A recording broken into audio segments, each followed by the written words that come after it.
Hello guys.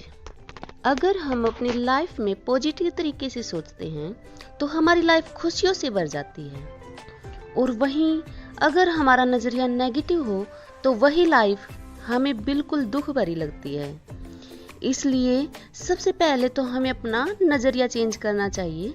उसके बाद ज़िंदगी इतनी खूबसूरत हो जाती है जितना आप सोच भी नहीं सकते।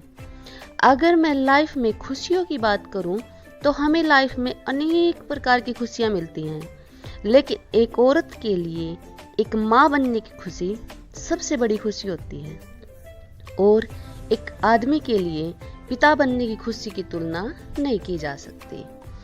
इसलिए हस्बैंड वाइफ के लिए सबसे खुशी का पल अपने बच्चे को अपने गोद में खिलाने का होता है, लेकिन कई बार ये खुशी एक दंपति से बहुत दूर हो जाती है। वो इसके लिए तरसते हैं। इसके बहुत सारे रीजन हैं। पर्यावरण में इतना पोल्यूशन हो गया है, खान पान इतना बिगड़ गया है, लेजी लाइफस्टाइल हो गया है, और कई प्रकार की जो फिजिकल होती हैं प्रॉब्लम वो भी हो गई हैं, जिनसे जेंट्स में स्पर्म और उनकी क्वांटिटी दोनों ही कम हो जाती हैं, और ऐसे ही लेडीज के एग की क्वालिटी भी कम हो जाती है, जिससे औरत को कंसीव करने में दिक्कत आती है। हम डॉक्टर के चक्कर काटते हैं और कई बार हमें फायदा नहीं होता। तब लास्ट में हम IVF यानी टेस्ट ट्यूब बेबी इस ट्रीटमेंट पर चलते हैं, जिससे हमें संतान की प्राप्ति जल्दी हो जाए। IVF यानी इन विट्रो फर्टिलाइजेशन, निषेचन मतलब फर्टिलाइजेशन, यह एक कृत्रिम प्रक्रिया है जिसमें औरत के अंडाशय से, उसके यूट्रस से एग निकाल लिए जाते हैं, और ऐसे ही जेंट्स के स्पर्म के साथ बाहर लैब में उनको फर्टिलाइज किया जाता है, और फर्टिलाइज एम्ब्रियो को महिला के अंडाशय में वापस रख दिया जाता है। इसमें जो हमारी ट्यूब होती है, फैलोपियन ट्यूब, उनका प्रयोग नहीं होता। इसी कारण इसे टेस्ट ट्यूब बेबी कहा जाता है।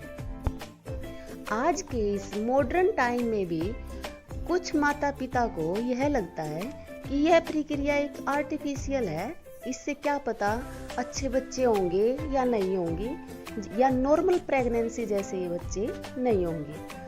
परंतु ये बिल्कुल गलत चीज है। ये बिल्कुल ऐसे ही बच्चे होते हैं जैसे नॉर्मल कंसीव होने में होते हैं। फर्क सिर्फ इतना है कि जो प्रक्रिया औरत के अंडाशय में होनी थी वो आज बाहर हो रही है, लेकिन बाद में एम्ब्रियो को वहीं पर रखा जाता है। जैसे नेचुरल एम्ब्रियो की डेवलपमेंट यूट्रस में होती है, ऐसे ही फिर इस एम्ब्रियो की डेवलपमेंट पूरी की पूरी यूट्रस में होती है। तो इससे हमें ये तो पता चल गया कि IVF से जो बच्चे होते हैं वे वैसे ही होते हैं जैसे नॉर्मल कंसीव करने से बच्चे होते हैं। अब हमारी दूसरी प्रॉब्लम ये होती है कि IVF के लिए हॉस्पिटल कैसे चूज करें। तो इसके लिए हमें गूगल पे जाना चाहिए और हर हॉस्पिटल के रेटिंग, उनका कितना परसेंटेज है, उनका सक्सेस रेट कितना है, उन सब बातों को देखना चाहिए, और उसके बाद ही हमें चूज करना चाहिए कोई भी हॉस्पिटल।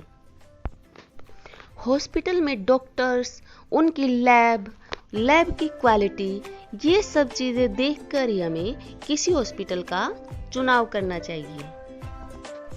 अब हमने ये भी जान लिया कि IVF से जो बच्चे होंगे वो नॉर्मल होंगे, और हॉस्पिटल का भी चुनाव हो गया। अब तीसरी प्रॉब्लम हमारी क्या आती है कि इसमें खर्चा कितना आएगा। तो IVF बहुत बड़ी बड़ी लैबों में होता है, तो इसके लिए डॉक्टर्स को बहुत सारा पैसा खर्च करके ये मशीनें अपनी लैब में लानी पड़ती हैं, जिसके कारण ये IVF प्रक्रिया थोड़ी महंगी पड़ जाती है। इसमें हम यह कर सकते हैं कि जो हमने अच्छी रेटिंग के हॉस्पिटल चुने हैं, हम उनमें जाके उनसे कंसल्ट करके पूरा खर्च उनसे जान सकते हैं। जिससे हमें बाद में प्रॉब्लम नहीं होती पैसे की। हम पहले पैसे को देखकर फिर इस प्रक्रिया को स्टार्ट करते हैं। माता पिता बनने की खुशी पूरी लाइफ में सबसे बड़ी खुशी होती है, तो इसके लिए हस्बैंड वाइफ पैसा भी खर्च करने के लिए तैयार हो जाते हैं। लेकिन कुछ पेरेंट्स ऐसे होते हैं जिनके पास पैसा इतना नहीं होता।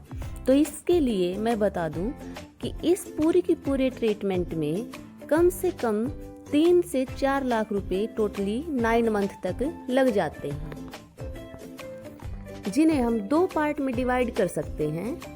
एक तो वो पैकेज जो डॉक्टर को हमें देना होता है, और दूसरा वो जिसमें हमारी दवाइयाँ स्टार्ट होती हैं, तो दवाइयों के लिए हमें अलग से पैसे देने होंगे। तो ये सारा का सारा टोटल खर्च 3 लाख के आसपास हो जाता है। आज के टाइम तक IVF का सक्सेस रेट 60 से 70-75% तक है। तो इससे ये तो हो गया कंफर्म कि कुछ केस फेल भी हो जाते हैं।